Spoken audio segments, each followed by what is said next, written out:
Well, we just started the month of November. So that's right, folks. Today is November 1st, and we're going to be making four reviews for today. The first one is ChocoPro with number 486. Now, however, we may not have reviewed 485 because they're still uploading and editing for this event, which was one of their big events.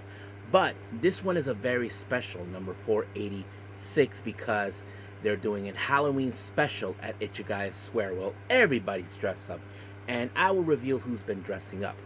And then, of course, we move on. As you know, we're nearly the completion of Super Junior Tag League. Apparently, we will find out who will be joining to face the House of Losers, who represent the A block, but who will walk out as this year's B block winners to face the winners of the A block. Well, that's going to be a lot of fun. And then we move on, of course, with Stardom in Chiba. As you know, they'll be making their big pay-per-view 2 days later. Of course, some preliminary matches will be participating in this particular event, so we will see how things will progress. And as you know, Fright Night continues in AEW, but this time in Collision.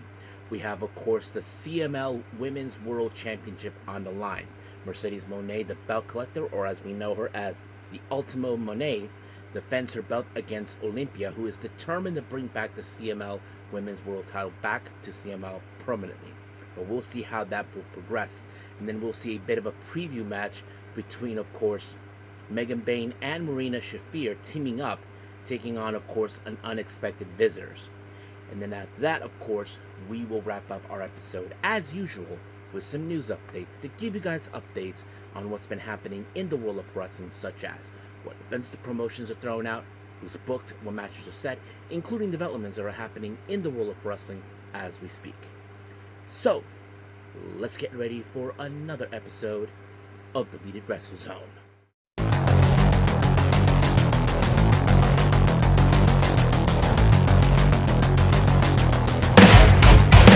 Are you ready?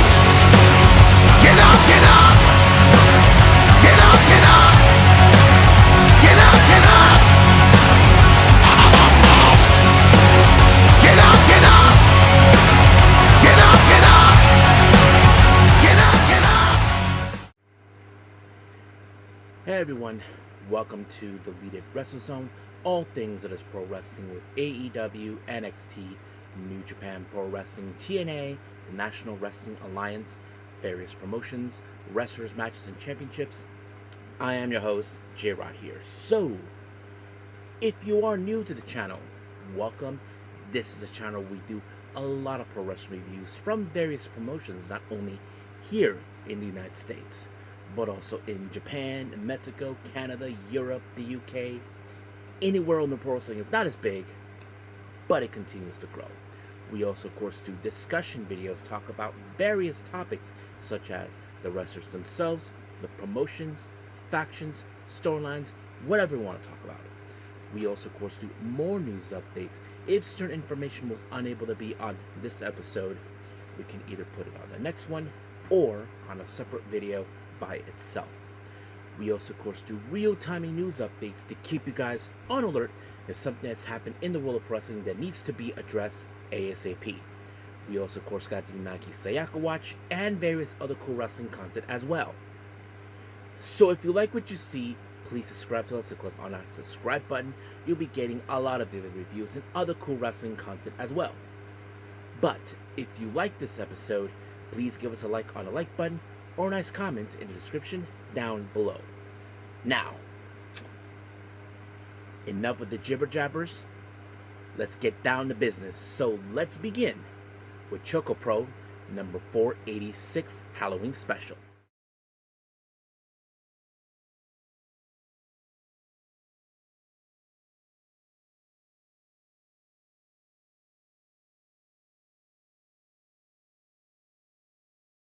Right. ChocoPro number 486, the Halloween Special. Now, for those who never seen ChocoPro, they normally have a nice, fun time on Halloween, as you know. They get to dress up. Well, this one, of course, For the opening of the show, we see Bali and Aki greeting the fans and giving the info. However, if you guys want to know, yes, Bali and Aki was dressed up, but you're going to love this one. If you guys are big fans of Dragon Ball Z, well, he was dressed up like Goku, without the blonde hair, of course. But yes, and I thought it was real fun.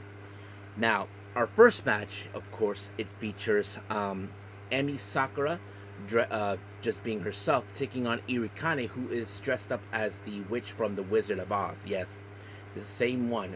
She even has her face painted green, in case anybody asks. But of course, she tried to play her little opera thing.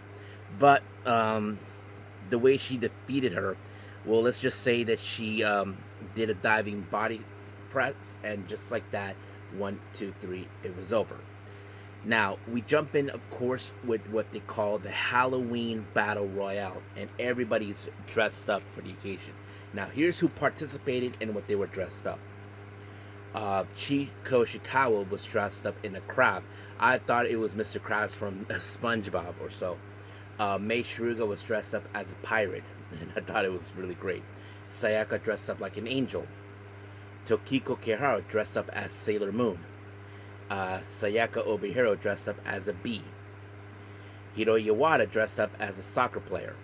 Balinaki, well, I mentioned like Goku. Of course, Erikani still dressed up in her Witch of the Wizard of Oz, but without the paint face, of course. And of course, Emi Sakura dressed up as a hiker. So basically, that's how everybody were involved. Now, here's how the battle royal ended in elimination. The first person to be eliminated was Sayaka. She was eliminated by Miya Yatsuba. Oh yeah, she was a shark. I forgot. Yeah, I forgot, but I didn't even put her on the thing. So yeah, I forgot. Miya Yatsuba was a shark. She was the third entry. My bad. So anyway, Miya eliminated Sayaka with the jackknife, and just like that, Obi eliminates Chi. She threw her over the top. For those who don't know, if you're stepped out of bounds through the windows, you're out. And of course, she was near the window, and that's what happened.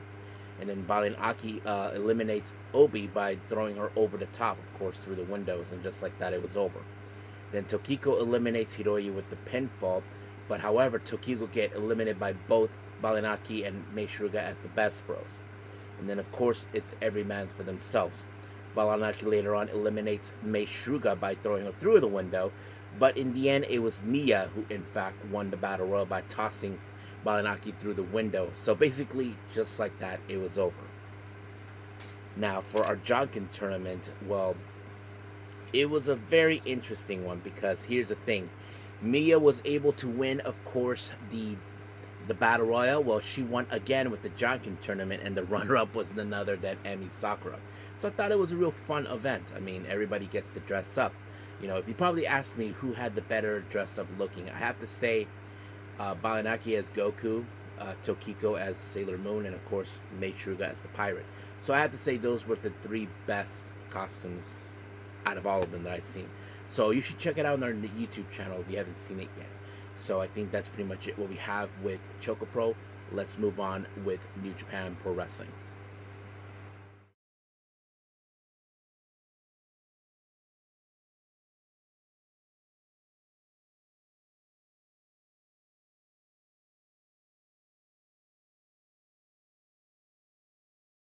Alright, we're in the finals of the B block in the Super Junior Tag League by New Japan Pro Wrestling, but the real question is who will be facing Tweedledee and Tweedledum, and I'm referring to, of course, Sho and Doiki, who are the winners of the A block.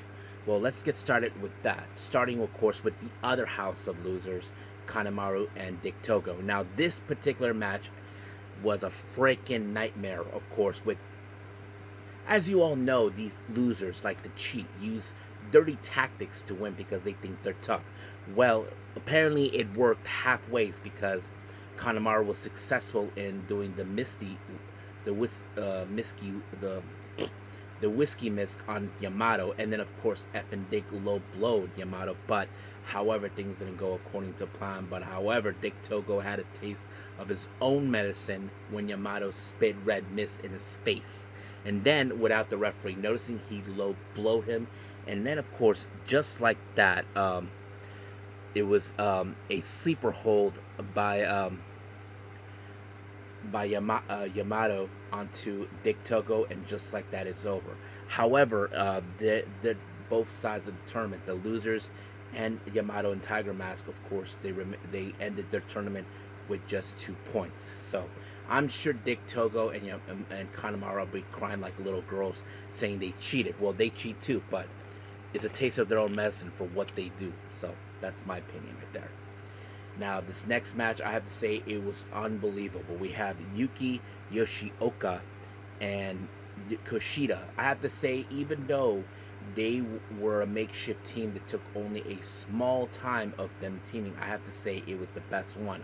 And not to mention, they were facing against another team that are also makeshift, but they have been looking for their footing, and that is, of course, Kukai and El Desperado. And I have to say, Yoshioka and El Desperado, they went hard. Like, they did not, how to say, hold any punches whatsoever. But it took multiple times for El Desperado to apply the Pinche Loco onto Yoshioka. And then when he finally nailed it, just like that, uno, dos, tres, se acabó. Now, our main event, we have the Bullet Club War Dogs, Robbie X and Taiji Shimuri, taking on last year's winners, the Ichiban Sweet Boys, Kosei Fujita and Robbie Eagles. Now, if you guys notice, we do have two Robbies in this match, Robbie X of the War Dogs and Eagles with the TMDK. And of course, many of you know when Robbie does this, like when he does the chant, like Robbie, Robbie, Robbie, oi, oi, oi. Well, when he was saying Robbie, people were going XXX. So I thought it was great. And I thought the match was fantastic because here's the thing. People would have been presumed in their honest opinion. We already seen two back-to-back winners of course, in tag leagues. Like, of course, Bushima between Yoshihashi and Hiroki Goto. And I wouldn't mind seeing, of course, the Ichiban Sweet Boys do it again. But however, that did not happen because in the end it was Ishimori that was able to pick up the win onto Eagles. And just like that, 1, 2, 3, it was over. They will be facing, of course, Tweedledee and Tweedub. But speaking of those jerk-offs, as you all know, they claim that they are, tough. They decide to attack both Robbie X and Ishimori in hopes that they don't make it to their final match. But however, Taiji Shimuri fought back, and of course, like cowards that they always are, saying they're tough, they run through the hills just like that. And I'm sure Ishimori will love nothing more to take those belts off of them. But we'll see what happens, and I believe this event will happen very soon, so stay tuned for that. But as of right now, we are officially done with New Japan. Let's move on with Stardom.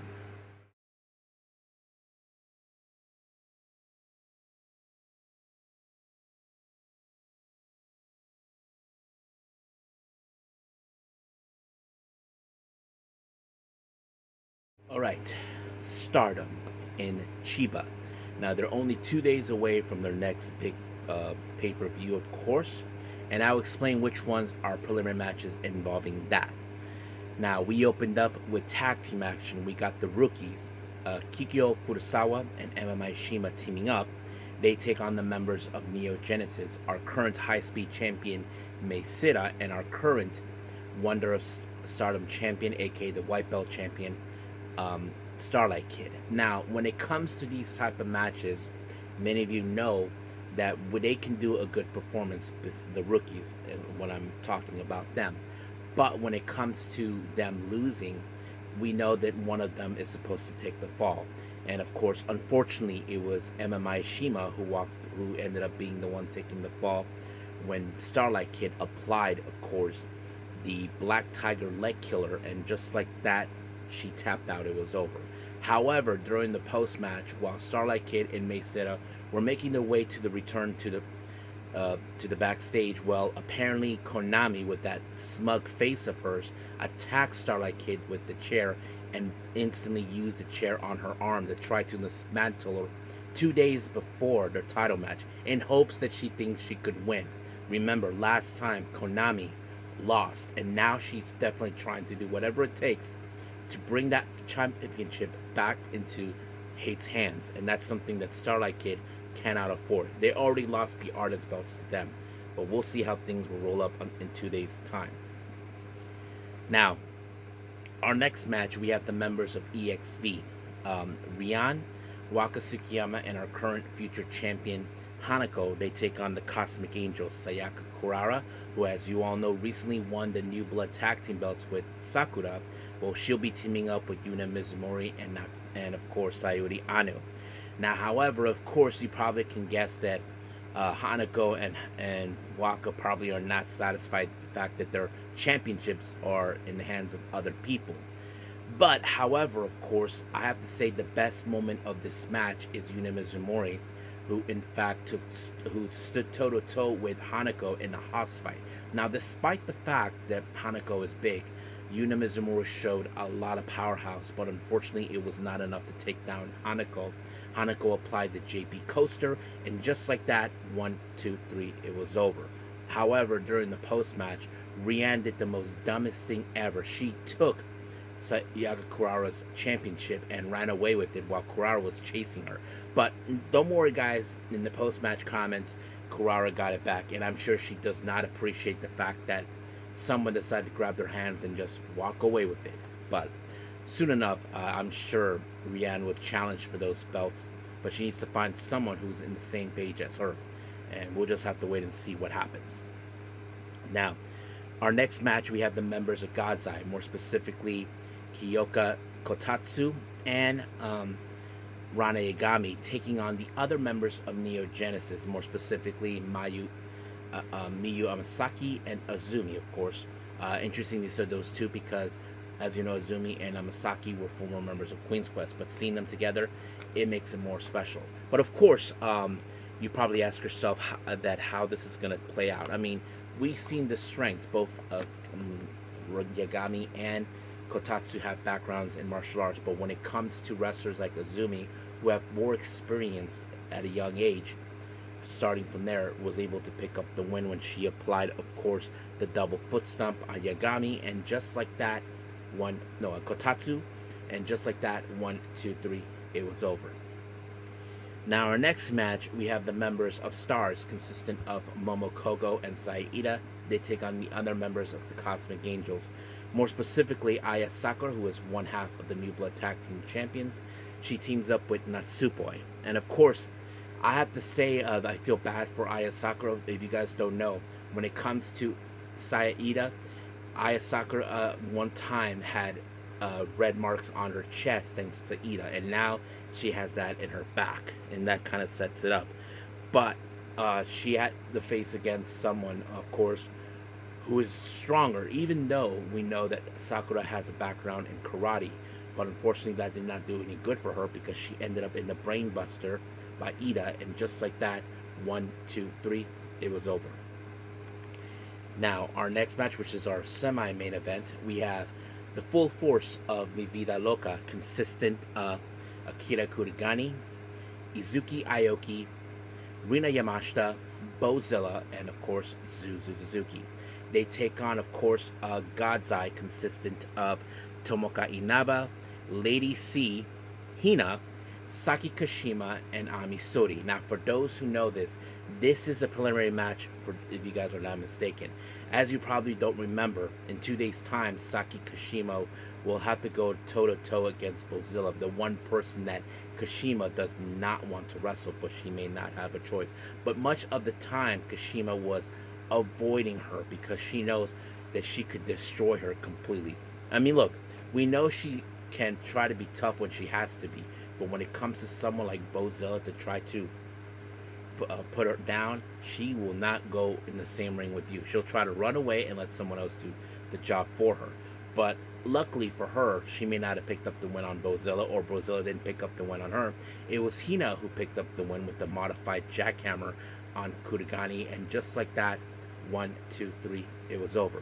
However, during the post-match, Kashima said something to Bozilla.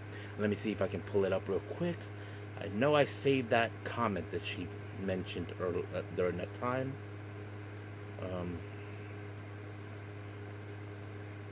Yes, this is what she told her. Hey, Bozilla, November 3rd, God's Eye all-member, kill you.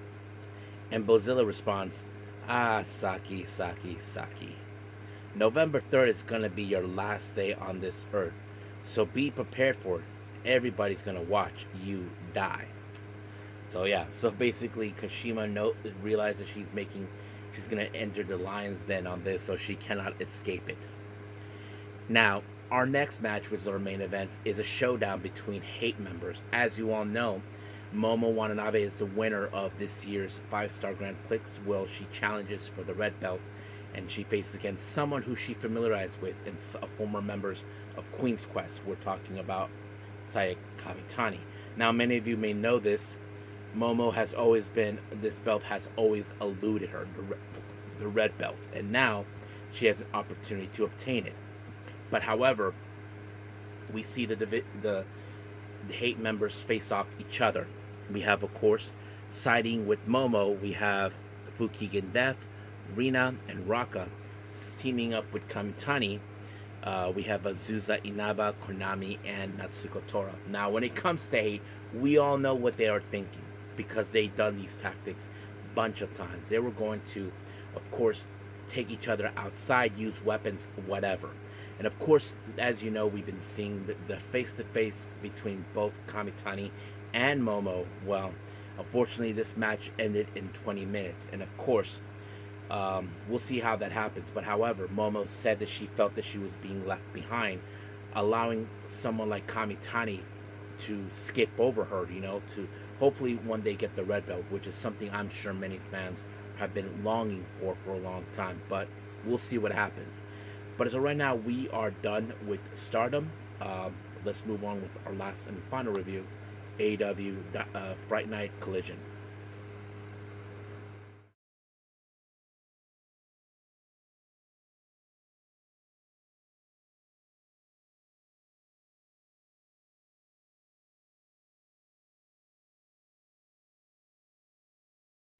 Okay, final review, AEW Fright Night Collision. We opened up with a very interesting tag team match. As you know, there's been tensions between Konosuke Takeshita and Kazuchika Okada. And they face a team with the same kind of similar stance. We're talking about Max Caster and Anthony Bowens, formerly of the Acclaim. So basically, you can say that there will be both sides. There will be miscommunication, tensions between them, that sort of thing. There were some of that coming up of course, between Okada and Takeshita. And of course, Don Callis is hoping things could be resolved. But however, Okada was willing to do it again, give Takeshita another Rainmaker, because last time he thought it was funny to take him out. But however, it didn't work. But in the end, Okada felt like his moment was taken from him because he was not the legal person. It was Takeshita when he applied the Raging Fire on Max Caster. Well, that ended right there. Of course, pleasing Don Callis, but you can tell that Okada, well, let's just say Okada will always feel he's above Takeshita. Now, a part of me would think that sooner or later, Takeshita and Okada will have that one-on-one match. I don't know when, don't know where, but we'll see. Now, Harley Cameron and, of course, Willow Nightingale. As you probably know, these two amazing women recently been teaming up, and they're part of the tournament for the AEW Women's World Tag Team Championship, which of course is happening now. And of course, they're not looking ahead. They're looking at the opponents they'll be facing at the start of the tournament, and that is, of course, Athena and Mercedes Moné. Of course, they had some things to say about them because, they had dealt with them in different aspects. Mercedes Moné, as you all know, it was her who defeated Willow Nightingale for the New Japan Strong Women's Championship. And of course, Harley Cameron had a deal with her, even though she lost to her in the for the TBS Championship. So you can tell how that is. But sooner or later, this Wednesday, they'll be facing them. Now, we did see Chris Statlander making her way to the commentary because she'll be taking some notes against her opponent. The match that was coming up was for the CML Women's World Championship. Olympia, as you all know, is determined to bring back this title back to CML. And Mercedes Moné made it clear that she will not defend this belt in Mexico. So Olympia had to make the trip all the way to challenge for this belt. Now, of course, Chris Statlander is watching exactly what she needed to see. But of course, Mercedes Moné almost dropped the ball on this one. But in the end, it was the statement maker um, onto, of course, Olympia. And just like that, she tapped out. But unfortunately, of course, she wanted to punish Olympia even further. But Chris Statlander showed up. And of course, Mercedes Moné ran to the hills. So we'll see what happens this Wednesday when they face this Wednesday with Mercedes and Athena.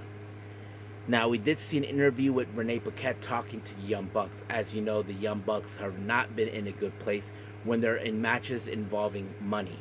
However, Don Callis said that he put them in a match, of course, for $1 million. However, there was a look on, of course, Nick and Matt Jackson's face like maybe they were doubting that they could never win this match. But we'll see what happens, because it's going to be, of course, the Young Bucks and the Walking Weapon, Josh Alexander, to take on the Jurassic Express and, of course, Kenny Omega. So we'll see how that rolls up from there.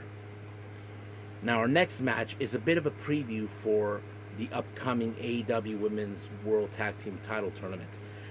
Nixon Newell and Miranda Elise, who in fact are not involved in the tournament but making their debut, faces against Megan Bayne and Marina Shafir. Now, of course, as you all know, Megan Bayne has normally been teaming up with Penelope Ford since they first met up. And now that she's out due to a torn shoulder, Marina Shafir stepped up to this. And of course, Jon Moxley is basically happy that somehow this is going to work. And he sees that they're going to be a formidable force. And that's exactly what happened. We did see, of course, Megan Bayne applied the running Liger Bomb onto Nixon Newell. And just like that, 1, 2, 3, it was over. Now, our next match, we have the members of La Facción Ingobernable, consistent of Beast Mortos, Dralístico, and Sammy Guevara, taking on, of course, Commander, Mark Briscoe, and Roderick Strong. And of course, this is a bit of a warm-up for these guys, because as you know, these guys will be facing the Death Riders in the Blood and Guts, and that's something they need to focus on. Now, of course, when it comes to the La Facción Ingobernable, we know how they are. They're a bit of violence, so they have a little bit of taste of what they can do, like the Death Riders. But, however, in the end, it was Mark Briscoe who walked away with the win when he applied the J Driller, and just like that, 1, 2, 3, it was over. Now, Hook, as you know, has his mind set up after what happened to losing to Samoa Joe, but he's trying to calm down, knowing that they got other things to fish to fry, of course, with Eddie Kingston. So we'll see what that leads us there. Now, our next match, we have MXM TV, Mansoor, Mason Madden, and Johnny TV taking on, of course, the Bang Bang Gang, of course, Austin Gunn, Ace Austin, and Juice Robinson. And I have to say, this was a pretty good match. I mean, we have seen, as you all know, the history between Ace Austin and Juice dates back to the Bullet Club days, and that sets it up right there for these guys. And of course, what a great team that these guys have turned out to be. We did see a combination between Ace Austin with the Famous Sir and then the Fold, but it was in fact Juice Robinson to pick up the win onto Mansoor when he was taken out completely. And just like that, the Bang Bang Gang picked up a fantastic win. Now, I wouldn't be surprised if Juice and Austin and Ace were able to get an opportunity of the AEW World Trios Championship. So that could happen at some point, but we'll see what happens later on. Now, our next match, this is for the Ring of Honor World Championship, and this is part 2 between two wrestlers that have already faced each other in Mexico. We're talking about Bandito and Máscara Dorada. So this is one of those matches like they're not going to hold back. Now, there was a moment you weren't sure if Bandito can move forward. We know he's been injured a few times, and that sucks right there. But he was able to move forward, and he pushed it through no matter what. I mean, I know both Bandito and Máscara Dorada put everything that they had. But in the end, it only took 2 tries for Bandito to apply the 21 plex. And just like that, 1, 2, 3, it was over. And now, of course, Bandito has to focus with Brody King to defend the AEW World Tag Team belts against FTR. So that's how things end now with, of course, in AEW Friday Night Collision. So that's it. So we'll see what happens this Wednesday. But as of right now, we are officially done with reviews. Let's move on with our last and final thing, news updates.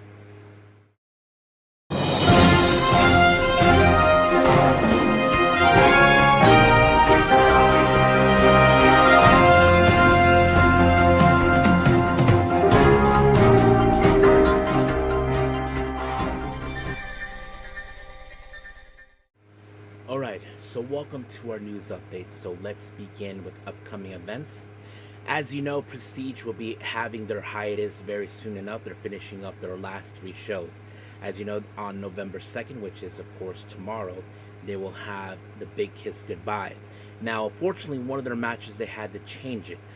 Mira was supposed to face against Ricky South, but due to circumstances beyond the control, he's unable to participate. But however, he was replaced by Bryce Saturn. I don't know who he is, but let's see how things will roll from there. Now, Prestige, as you know, will be doing collaboration with West Coast Pro with Strength Beyond Strength. That will happen on the 7th of November. They announced that the West Coast Pro World Tag Team belts will be defended.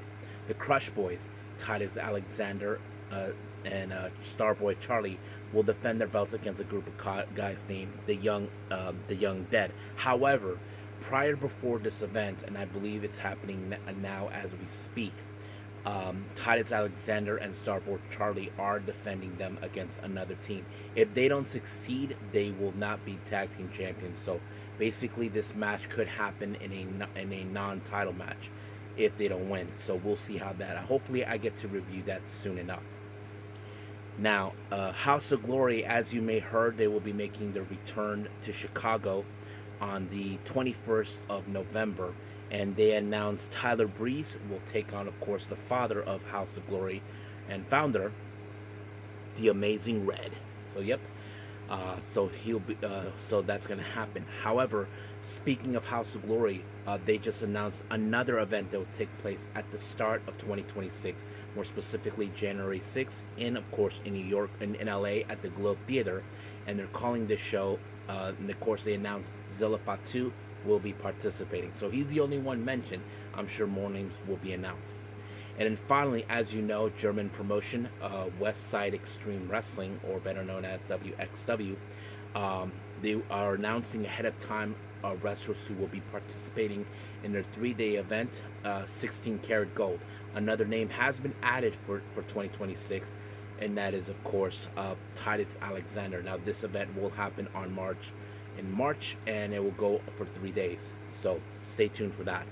And I think that's pretty much it for our upcoming events. Let's talk about our developments here. Fightful Selects reports that Triple H was not even on backstage during Saturday night's main event. It's still unclear what it is, but they just reported he wasn't there. Now, Fightful Select also reports that Atlantis Jr., he has now been marked as 1,000 days. He has been a champion for the CML World Historic Light Heavyweight Championship for at least 1,000 days. So that's an accomplishment right there. And more on coming from the Fightful Select report, Salina De La Renta, it's been foretold now that she's been overseeing talent relations for MLW. We know that she has a strong relationship with them, and it's great that she's been part of it ever since then. Many of you may remember Amale, who was known as the French Hope back on NXT UK. Well, it seems now Amale has been in the process of also collecting belts, and so far she has 4. It's still unclear of whether she'll be adding more, or if there are any belts that she wants to face against Mercedes Moné. I don't know, so we'll see what happens from there. Chelsea Green, as you may have heard, she has just recently re-signed with WWE, and she mentioned this on Gabby AF, and this is what she had to say. I just re-signed. I'm so happy here, and I'm okay to take the moment to fill my days and weeks with media and traveling to represent WWE as the face.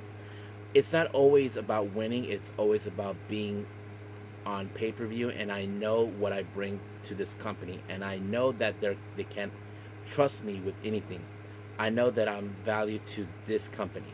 Obviously, I have bigger goals, and I would love to elevate myself and be on par with Rhea Ripley and Becky's and all the women that are fighting for the top title. That's always going to be the goal, and would be so stupid if I said I didn't want to be on WrestleMania, or I don't want to wrestle for the world title. I don't want to ever sell myself short. But day to day, I'm happy and I'm so busy. So basically, she has things in mind that she wants to do. Of course, I mean, I know that many wrestlers, their dreams is to be in WrestleMania and win the world title, and that's something that we've been hearing. Many of you may remember Will Ospreay is out for a while due to a neck injury. Well, it turns out that he had his neck injury, his the surgery 6 weeks ago, and he is on the road to getting himself back. And this is what it was later reported. Um, that he will be posted up. He's doing great. Still has some way to go, but that the road is right. Most likely he'll be back on January of 2026. So, yeah, it's great to hear that he is doing well. That he will be back at the start of this of 2026. Can't wait. Yeah, and finally, um, many of you may saw this past week. Kit Wilson, as you know, as a member of the Pretty is Deadly, Deadly is Pretty, or whatever, um, went on his own as a singles wrestler, and he has a brand new theme song. Now, there's been talk that there is the chance that he could break up with Pretty Deadly. Yeah, now I remember, it's Pretty Deadly with Elton Prince. However, Kit Wilson said this. Um, I'll never break up with that man. Yeah, I think some people just don't want to see their favorite tag team to split up. I mean, we have seen tag teams who do know how to wrestle even without their tag team partners. We've seen that with, of course, with the Lucha Brothers, Penta and Rey Fenix. But this is different. I mean, it's hard to see them separate, and that's something that, of course, many of us may not want to see. But yeah, hopefully things will work out. We know that Elton Prince is out on injury. We don't know when he'll be back. So we'll see how things will go from there. As of right now, let's call it a day. Well, I hope everybody enjoys this episode. Coming up, as you know, we will finish up with New Japan Pro Wrestling with the finals of the Super Junior Tag League. And pretty much that's what is going to happen. There is no Stardom event until the 3rd. I do know there's a ChocoPro event. I'm not sure if I'll be able to watch it soon enough. Depending how things are going. If there's any other reviews I want to do, I'll probably do those as soon as possible too. I do know that we have West Coast Pro with their recent event called How the West Was Won or something like that. But I can't wait to see that one. So we'll see how things will go from there. I think I might do an MLW show as well. So wish me luck on that part. So we'll just see. But as of right now, until then, I will see you guys in the next DWZ time. Same DWZ channel. I'm going to bid all of you adieu. So, goodbye. And have a nice day. Bang.